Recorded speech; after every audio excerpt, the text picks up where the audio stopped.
Dear students, आज के इस वीडियो में हम लोग central dogma of molecular biology समझेंगे।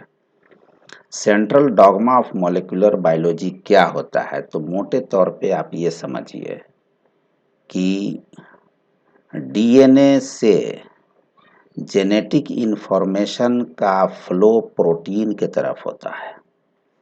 तो flow of genetic information from DNA to protein via RNA is known as central dogma of molecular biology. आप फिर से समझिए इसे। देखिए, फ्रांसिस क्रिक ने इस सेंट्रल डॉगमा को प्रपोज किया था। तो फ्रांसिस क्रिक के मुताबिक, उनके स्टेटमेंट के मुताबिक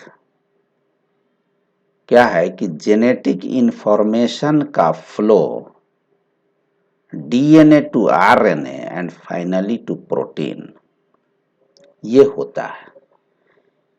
यानी जेनेटिक इंफॉर्मेशन सेल के अंदर डीएनए में मौजूद रहता है। यानी डीएनए क्या है कि store house of genetic information है। डीएनए क्या है? A store house of genetic information है, जिसमें जेनेटिक इंफॉर्मेशन मौजूद रहता है। ये किसी सेल के अंदर न्यूक्लियस में जो क्रोमोसोम होता है, उस क्रोमोसोम में डीएनए होता है, और वो डीएनए क्या करता है कि a store house of genetic material का काम करता है, जेनेटिक इंफॉर्मेशन का काम करता है। उसमें जेनेटिक इंफॉर्मेशन न्यूक्लियोटाइड सीक्वेंस के रूप में, जीन के रूप में, जेनेटिक कोड के रूप में उसमें मौजूद रहता है, उसमें स्टोर रहता है। अब वहां से आरएनए के रूप में इंफॉर्मेशन डीएनए से बाहर आता है। यानी आरएनए क्या करता है कि जेनेटिक इंफॉर्मेशन को डीएनए से डाउनलोड कर लेता है। ये सब न्यूक्लियस के अंदर हो रहा है। फिर आरएनए न्यूक्लियस से बाहर आता है सेल साइटोप्लाज्म में, और सेल साइटोप्लाज्म के अंदर आप जानते हैं कि प्रोटीन सिंथेसिस राइबोसोम के ऊपर होता है। राइबोसोम कहाँ पाया जाता है? सेल में ये फ्री राइबोसोम भी पाए जाते हैं। राइबोसोम क्या है कि राइबो न्यूक्लियो प्रोटीन है, एक प्रोटीन पार्टिकल है जो कि नॉन मेम्ब्रेनस सेल ऑर्गेनेल के नाम से भी हम राइबोसोम को जानते हैं। और उस राइबोसोम के ऊपर क्या होता है? प्रोटीन की सिंथेसिस होती है। तो सपोज कीजिए कि सेल को किसी प्रोटीन की जरूरत पड़ी, प्रोटीन की सिंथेसिस होना है, तो उसके लिए इंस्ट्रक्शन जो है डीएनए के पास पहुंचेगा। डीएनए क्या करेगा कि तुरंत उस जीन को इंड्यूस कर देगा, उस जीन को छोड़ देगा। मतलब इंडक्शन तो सेल के तरफ से होगा। सेल को जरूरत पड़ी किसी पर्टिकुलर प्रोटीन की, मान लिया प्रोटीन पी की जरूरत पड़ी, तो प्रोटीन पी को बनाने के लिए सेल साइटोप्लाज्म में अगर प्रोटीन पी की जरूरत है, तो एक सिग्नल वहां से ट्रांसमिट होगी, और वो सिग्नल न्यूक्लियस के अंदर जाकर डीएनए के उस जीन को इंड्यूस कर देगा, जिससे उस पर्टिकुलर प्रोटीन पी की सिंथेसिस होनी है। अब वो जो इंडक्शन हुआ डीएनए का, वो पार्ट, वो जीन जो प्रोटीन पी को बनाने के लिए रिस्पॉन्सिबल है। यानी कि एक इंफॉर्मेशन इधर से सिग्नल के रूप में न्यूक्लियस के अंदर डीएनए के पास पहुंचा। डीएनए है क्रोमोसोम में। मैंने पिछले वीडियो में बताया था कि क्रोमेटिन न्यूक्लियोसोम जो पढ़ा रहे थे, तो उसमें बताया था कि एक होता है क्रोमेटिन में दो रीजन होते हैं। एक जो है यूक्रोमेटिन होता है, एक हेट्रोक्रोमेटिन होता है। तो यूक्रोमेटिन कहते हैं जो ट्रांसक्रिप्शनली एक्टिव क्रोमेटिन है, उसको हम यूक्रोमेटिन कहते हैं। तो वो जो है डीएनए जो वहां पे पड़ा हुआ है, सिंपली आप ये समझिए कि डीएनए के पास मैसेज एक सिग्नल के रूप में सेल साइटोप्लाज्म से या सेल के किसी भाग से जहां पे उस प्रोटीन की जरूरत है, वहां से एक सिग्नल ट्रांसमिट होगी और वो डीएनए के पास पहुंचेगा। तो डीएनए का वो पार्ट जिसमें उस पर्टिकुलर प्रोटीन बनाने के लिए इंफॉर्मेशन मौजूद है, उस इंफॉर्मेशन को वो आरएनए के रूप में डीएनए रिलीज कर देगा। कहाँ पे? वो न्यूक्लियस के अंदर। मतलब ये हुआ कि डीएनए से आरएनए बन जाएगा और फिर वो आरएनए न्यूक्लियस से बाहर निकलेगा, फिर न्यूक्लियस से बाहर आकर सेल साइटोप्लाज्म में, जहाँ पे प्रोटीन सिंथेसिस का साइट है, जिसको हम राइबोसोम कहते हैं, ये एंडोप्लाज्मिक रेटिकुलम के ऊपर छोटे छोटे पार्टिकल के रूप में पाया जाता है। उस राइबोसोम के ऊपर आएगा, फिर प्रोटीन सिंथेसिस होगी। तो देखिए इस पूरे प्रोसेस में क्या हो रहा है, there is the flow of genetic information from DNA to RNA and from RNA to protein। यही तो हो रहा है। अगर किसी प्रोटीन की सिंथेसिस होनी है, तो यही तो हो रहा है कि डीएनए से आरएनए की तरफ फ्लो ऑफ इंफॉर्मेशन हो रहा है। कौन सा इंफॉर्मेशन? तो जेनेटिक इंफॉर्मेशन। और इस जेनेटिक इंफॉर्मेशन को सेल मशीनरी, जो ट्रांसलेशन मशीनरी है सेल का, वो उसको प्रोटीन के रूप में डिकोड कर ले रहा है। तो आप बिल्कुल सिंपल भाषा में ये समझिए कि central dogma of molecular biology क्या है। ये फ्लो ऑफ जेनेटिक इंफॉर्मेशन है। किधर से किधर? तो डीएनए से प्रोटीन की तरफ। बीच में आरएनए है, वाया आरएनए, यानी flow of genetic information from DNA to RNA and from RNA to protein is defined as the central dogma of molecular biology. इसको प्रपोज किसने किया था? तो फ्रांसिस एंड क्रिक ने। चलिए इतनी बात को ध्यान में रखिए। अब देखिए इस फ्लो ऑफ इंफॉर्मेशन में डीएनए से डीएनए बनने का प्रोसेस भी इन्वॉल्व है। तो इसको हम फिर थोड़ा सा और मॉडिफाई करके हम कह सकते हैं कि flow of information from DNA to DNA, यानी कि डीएनए का सेल्फ रेप्लिकेशन होता है। देखिए आरएनए से आरएनए नहीं बनता है, आरएनए से डीएनए तो बनता है, डीएनए से डीएनए बन जाता है। तो डीएनए से सेल्फ रेप्लिकेशन होती है, एक डीएनए से दो डीएनए बन जाएगा, दो डीएनए के मॉलिक्यूल बन जाएगा, उसको हम कहते हैं रेप्लिकेशन। यानी रेप्लिकेशन क्या है कि डीएनए से डीएनए के बनने की क्रिया को हम रेप्लिकेशन कहते हैं। What is replication? Replication is the synthesis of DNA from DNA. ये रेप्लिकेशन हो गया।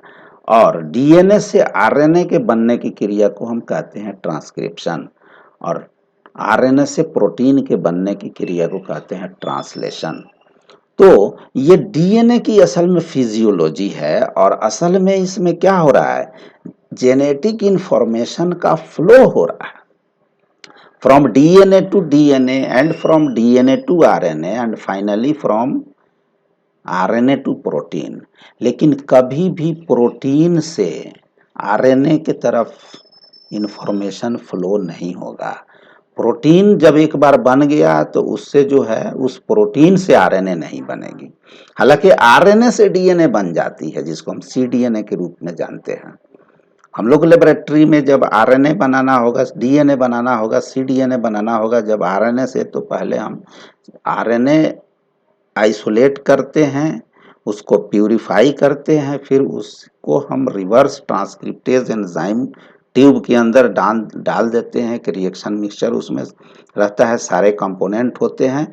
और पीसीआर एक मशीन होती है जिसके अंदर हम डाल देते हैं, थर्मोसाइक्लर के नाम से उस पीसीआर मशीन को हम जानते हैं। पीसीआर का मतलब होता है पॉलीमरेज चेन रिएक्शन। तो उसमें हम डीएनए से आरएनए बना लेते हैं और आर डीएनए से डीएनए भी बना लेते हैं। तो ये लेबोरेटरी में हम लोग रूटीन वर्क बहुत किए हुए हैं, और यही चीज सेल के अंदर इन विवो कंडीशन में होता है, यानी कि नेचुरली होता है। तो डीएनए से डीएनए के बनने की क्रिया, फिर डीएनए से आरएनए की बनने की क्रिया, फिर आरएनए से प्रोटीन के बनने की क्रिया, इस पूरे प्रोसेस में क्या हो रहा है कि जेनेटिक इंफॉर्मेशन का फ्लो हो रहा है from DNA to protein, and इसी जेनेटिक इंफॉर्मेशन के फ्लो को हम central dogma of molecular biology के रूप में हम डिफाइन करते हैं। चलिए, तो फ्रांसिस एंड क्रिक ने इस चीज को जब प्रपोज किया था तो उस वक्त रिवर्स ट्रांसक्रिप्शन का की डिस्कवरी नहीं हुई थी, इसलिए central dogma of molecular biology को unidirectional flow of genetic information from DNA to RNA from RNA to protein के रूप में ये फ्रांसिस क्रिक ने डिफाइन किया। उनके स्टेटमेंट के मुताबिक क्या है कि the genetic information flows from DNA to RNA and finally to protein, DNA to RNA and RNA to protein, ये उनका स्टेटमेंट था। लेकिन रिवर्स ट्रांसक्रिप्टेज एंजाइम के इन्वेंशन के बाद, उसकी आविष्कार के बाद, ये फ्लो ऑफ इंफॉर्मेशन जो है जेनेटिक इंफॉर्मेशन, जो unidirectional flow of information Francis Crick के जरिए प्रपोज किया गया था, इसमें कुछ मॉडिफिकेशन होगा। तो अब modified central dogma of molecular biology जो है उसको हम यूनी डायरेक्शनल नहीं कह के by directional flow of genetic information के रूप में हम डिफाइन करते हैं। और इसके अंतर्गत क्या है कि flow of genetic information from DNA to RNA and from RNA to DNA and finally from DNA to RNA to protein is known as central dogma of molecular biology. लेकिन इसमें आप देख सकते हैं कि देखिए, कभी भी जब प्रोटीन बन गया तो प्रोटीन से आरएनए नहीं बनेगा। हाँ, आरएनए से डीएनए बन जाता है रिवर्स ट्रांसक्रिप्शन के प्रोसेस के थ्रू। रिवर्स ट्रांसक्रिप्शन एक ट्रांसक्रिप्टेज एक एंजाइम है। इस एंजाइम के प्रेजेंस में आरएनए से डीएनए बनता है, इसको हम रिवर्स ट्रांसक्रिप्शन कहते हैं। इसमें जो एंजाइम यूज होता है उसको रिवर्स ट्रांसक्रिप्टेज एंजाइम के नाम से जानते हैं। तो हम central dogma of molecular biology हम कई लेक्चर में इसको डिस्कस करेंगे। क्यों कि एक बहुत बड़ा चैप्टर है ये।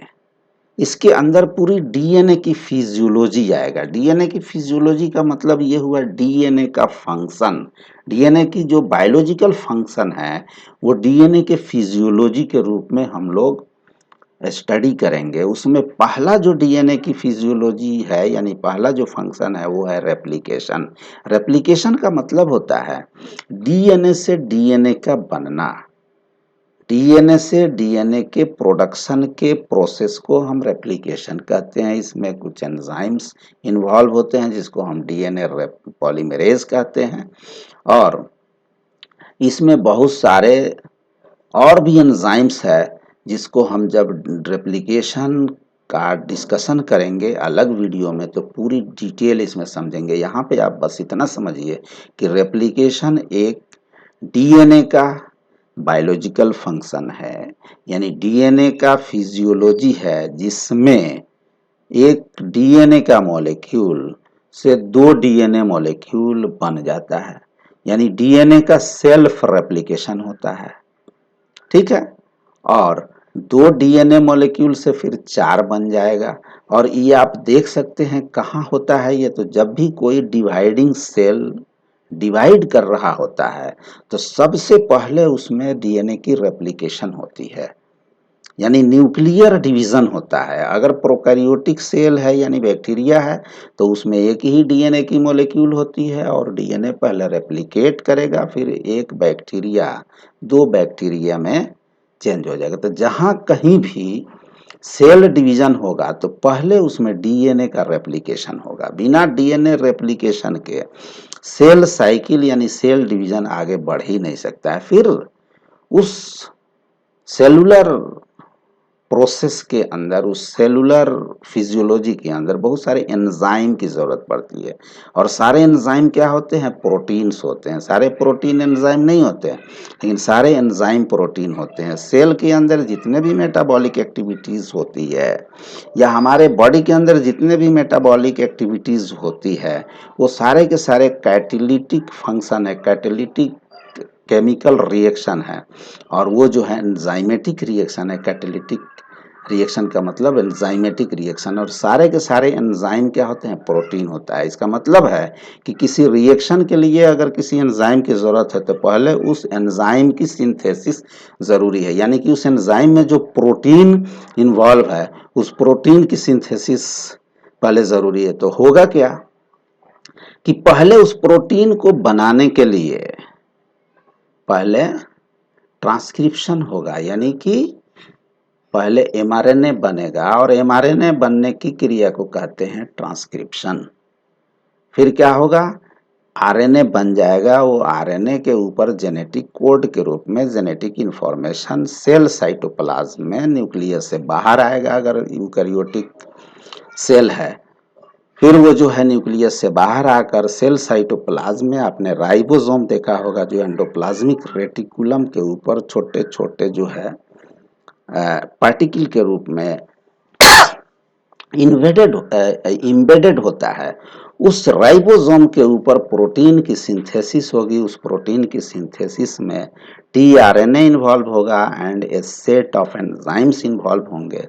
राइबोसोम के ऊपर प्रोटीन सिंथेसिस होगी, फिर प्रोटीन बन जाएगा, और फिर उस प्रोटीन को से एंजाइम बन जाएगा। फिर उस एंजाइम का सेल के फंक्शन में यूज हो जाएगा। तो मतलब ये हुआ कि रेप्लिकेशन, ट्रांसक्रिप्शन एंड ट्रांसलेशन, ये तीन जो मेजर डीएनए की फिजियोलॉजी है, डीएनए का फंक्शन है, उसे हमें अलग अलग टॉपिक के रूप में हमें पढ़ना है।